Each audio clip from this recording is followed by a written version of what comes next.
اعوذ باللہ من الشیطان الرجیم بسم اللہ الرحمن الرحیم۔ مولانا اشرف علی تھانوی رحمہ اللہ کے مواعظ میں یہ واقعہ لکھا ہوا ہے کہ ایک قصائی تھا اور اس کی عادت تھی بد نظری کی، اور غیر عورتوں کو تاکتا رہتا تھا، اور اپنی اس بری عادت کا اسے علم بھی تھا۔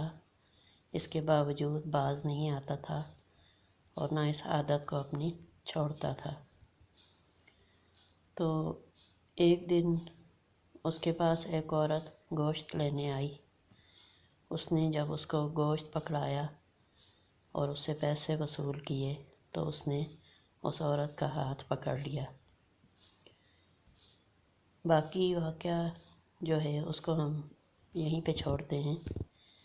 اب اس کے گھر میں اس کی پاک دامن عورت تھی جو اس کی غیر موجودگی میں روزانہ سبزی والے سے سبزی لیا کرتی تھی، دودھ والے سے دودھ لیا کرتی تھی، اور وہ اس میں پوری احتیاط کیا کرتی تھی۔ اس دن جب سبزی والے سے اس نے سبزی خریدی اور اس کو پیسے پکڑانے لگی تو سبزی والے نے اس کا ہاتھ پکڑ لیا۔ اس عورت نے اپنا ہاتھ چھڑایا، جلدی سے دروازہ بند کیا اور بیٹھ کے رونا شروع کر دیا، اور وہ پریشان ہو گئی کہ میرے ساتھ اس طرح کیوں ہوا ہے۔ اتنی دیر میں دروازہ کھٹکا۔ اس نے اٹھ کے دروازہ کھولا تو اس کا خاوند تھا۔ اس نے بیوی کو دیکھا کہ وہ رو رہی ہے تو اس نے اپنی بیوی سے پوچھا کہ کیا ہوا ہے، کیوں رو رہی ہو؟ وہ پریشان ہو گیا۔ جب اس کی بیوی روتی جائے اس نے بار بار پوچھا کیا ہوا ہے، تو اس نے کہا کہ میں نے کہیں پر ایک واقعہ پڑھا تھا، اور وہ واقعہ یہ ہے کہ اگر کسی کا مرد کسی غیر عورت سے کوئی سلوک کرے تو اللہ تعالیٰ وہی سلوک اس کے گھر کی عورتوں کے ساتھ کرواتے ہیں۔ تو تم مجھے سچ سچ بتاؤ کہ آج تم نے کسی عورت کا ہاتھ پکڑا تھا؟ اب وہ پریشان ہو گیا۔ اب وہ بیوی کے سامنے اپنی اس برائی کا اقرار بھی نہیں کرنا چاہتا، اور اس کا دل جو ہے وہ بار بار اس کو ملامت کر رہا ہے۔ تو بالآخر اس نے اس بات کا اقرار کر لیا کہ ہاں مجھ سے یہ حرکت سرزد ہوئی ہے۔ تو اس کی بیوی نے کہا کہ پھر تم نے ایک ہاتھ سے کیا ہے اور دوسرے ہاتھ سے تم نے وصول کر لیا ہے۔ اسے سمجھ نہ آئی۔ اس نے کہا کہ مجھے کھول کے بتاؤ کیا ہوا ہے۔ اس کی بیوی نے کہا کہ میں روزانہ سبزی لیتی ہوں لیکن میرے ساتھ کبھی ایسا واقعہ پیش نہیں آیا۔ آج جب میں نے سبزی لی تو سبزی والے نے میرا ہاتھ پکڑا، حالانکہ میں اپنی طرف سے اپنی ناموس کی پوری حفاظت کرتی ہوں۔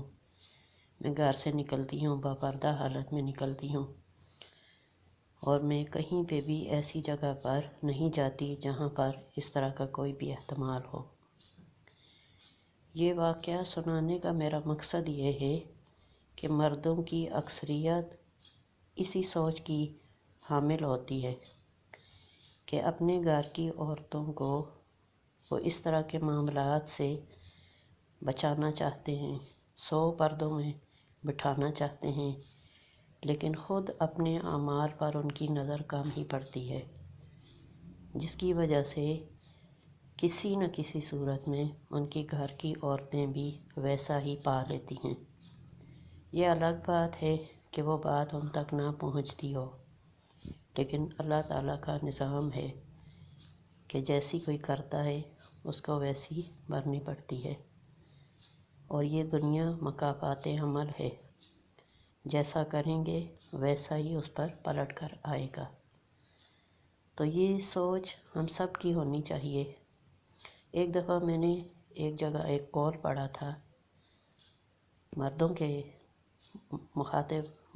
کو مخاطب کیا گیا تھا، اور ان سے کہا گیا تھا کہ اگر تم اپنے آپ کو پرکھنا چاہتے ہو کہ تم کتنے نیک ہو اور کتنے اچھے ہو، تو تم اللہ تعالیٰ سے یہ دعا کرو کہ اے اللہ، جیسا میں ہوں ویسا ہی میری بیٹی کو خامد عطا فرما، جیسا میں ہوں ویسا ہی میری بہن کو خامد عطا فرما۔